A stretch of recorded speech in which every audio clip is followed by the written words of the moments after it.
ሰላም ዛሬ የምናየው የወር አበባ ከመቅረቱ በፊት ወይም የወር አበባ ሳይቀር የሚታዩ የእርግዝና ምልክቶችን ነው።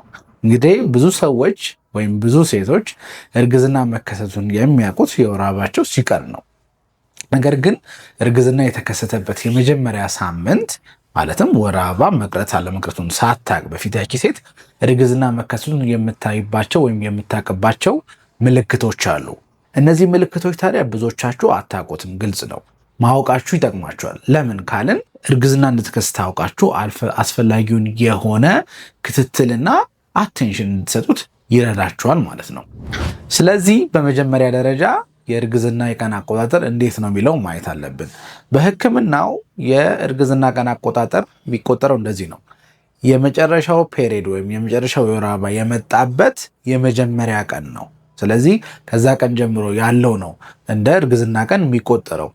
ለምሳሌ አንዲት ሴት ሬጉላር ፔሪድ አላት፣ በየ28 ቀኑ ይመጣል ብለን ካሰብን ከ12ኛው እስከ 14ኛው ባሉት ቀናት ውስጥ ኦቭሌሽን ይከሰታል። ኦቭሌሽን ማለት እንቁላል ማቹር የሆነ እንቁላል ከኦቫሪ ወይም ከኦቫሪ ይነሳና በቱቦ በኩል ወደ ማህፀን ይሄዳል።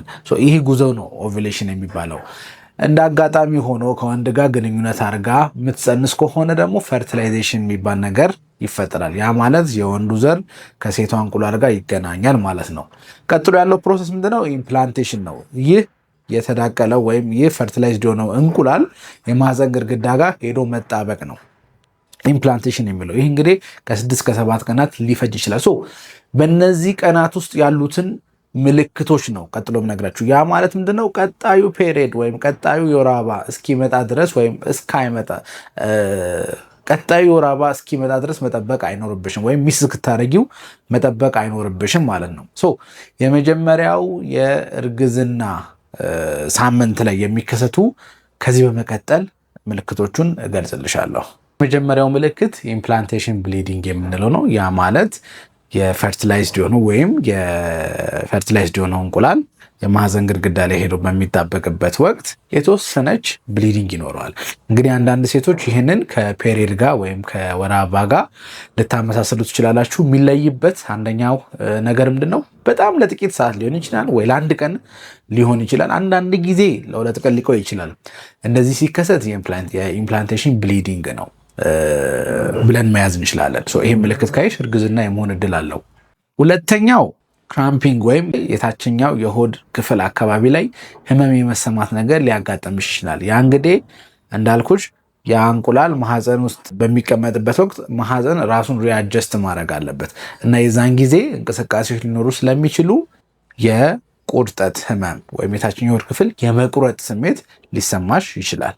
ሌላኛው ጡት ላይ የሚታዩ ለውጦች ናቸው። ይሄ እንግዲህ ብዙ ጊዜ እርግዝናው በገፋ ቁጥር በደንብ የሚታይ ቢሆንም መጀመሪያ አካባቢ ላይ ሲነካ እንደማመም ወይም ደግሞ የመወጠር ስሜት፣ አንዳንድ ጊዜ እነዚህ የኒፕል አካባቢ ላይ የቀለም መለወጥ ሊያጋጥም ይችላል። ስለዚህ በሁለተኛ ደረጃ የጡት ለውጦች ሊኖሩ ይችላሉ። ሌላው ከፍተኛ የሆነ የድካም ስሜት ሊሰማሽ ይችላል።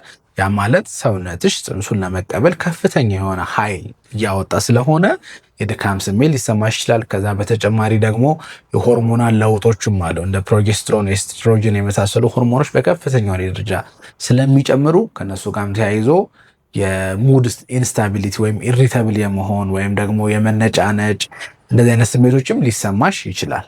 ከዚህ በተጨማሪም የማቅለሽለሽ ወይም የማስመለስ ምልክቶች ሊታዩ ይችላሉ። በተለምዶ ሞርኒንግ ሲክነስ ይባላል። ያ ማለት ግን ጠዋት ብቻ ይከሰታል ማለት አይደለም። በማንኛውም ሰዓት ቀንም ሆነ ማታ ማቅለሽለሽ፣ ማስመለስ ሊከሰት ይችላል። ከዚህም በተጨማሪ በተደጋጋሚ ወደ ሽንት ቤት መሄድ ወይም የውሃ ሽንት ሊያጋጥምሽ ይችላል። እንግዲህ ወደ ኩላሊታችን የሚሄደው የደም አማውንት በጨመረ ቁጥር የመጣራት እድሉ በዛው ልክ ከፍ ስለሚል ከፍተኛ የሆነ ቶሎ የመሽናት ነገር ሊያጋጥምሽ ይችላል።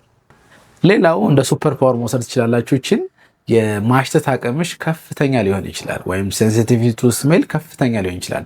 ሌላ ሰው ያልሸተው ነገር አንቺ በተለየ መንገድ ሊሸትሽ ይችላል።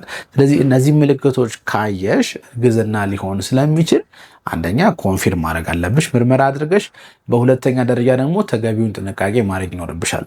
እነዚህ ምልክቶች ማወቅሽ ጽንሱ ጤናማ የሆነ እድገት እንዲኖረው አንቺም ደግሞ ጥሩ የሆነ የእርግዝና ጊዜ እንድታሳለፊ ሊረዱሽ ስለሚችሉ እነዚህ ምልክቶች ችላ እንዳትያቸው። ታንኪዩ